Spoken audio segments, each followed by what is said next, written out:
नाशिक लोकसभेसाठी महाविकास आघाडीत उमेदवारीवरून खल सुरू। शरद पवार गटाच्या गोकुळ पिंगळेंना ठाकरे गटाकडून उमेदवारी मिळणार का असा प्रश्न यामुळे उपस्थित होतोय। पिंगळेंचा ठाकरे गटात प्रवेश देऊन ठाकरे गटाकडून सध्या चाचपणी सुरू आहे।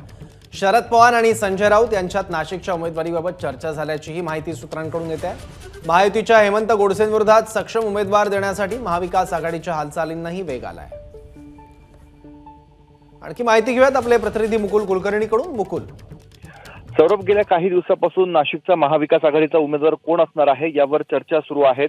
विजय करंजकर हे शिवसेने ठाकरे गटाचे जिल्हा प्रमुख होते। त्यांना याआधी देखील दोनदा इलेक्शनमध्ये पुढच्या इलेक्शनमध्ये तुम्हीच असाल असा शब्द देण्यात आलेला होता।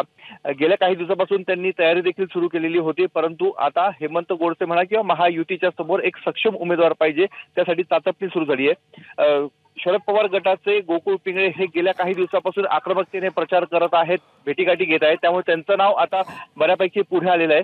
2 दिवसापूर्वी शरद पवार आणि संजय राऊत हे नाशिकमध्ये होते। चांदवडला जाताना आणि येताना जवळपास 1.5 ते 2 तास त्यांनी एकत्र प्रवास केला आणि त्याच दरम्यान नाशिकच्या जागेवरनं त्यांच्यामध्ये चर्चा झाल्याची माहिती देखील आता समोर येते। त्यामुळे ठाकरे गटाकडनं गोकुळ पिंगळे यांना नाशिकमधनं उमेदवारी द्यावी, नाशिकची जागा ठाकरे गटानेच लढवावी, अशा स्वरूपाच्या आता हालचालींना वेग आलेला आहे। या संदर्भात आता मुंबईमध्ये देखील बैठक होणार आहे। त्यानंतर नाशिकची जागा नेमकं कोण लढवणार याबाबतचा निर्णय होणार आहे। ठीक आहे, धन्यवाद मुकुल या माहितीबद्दल।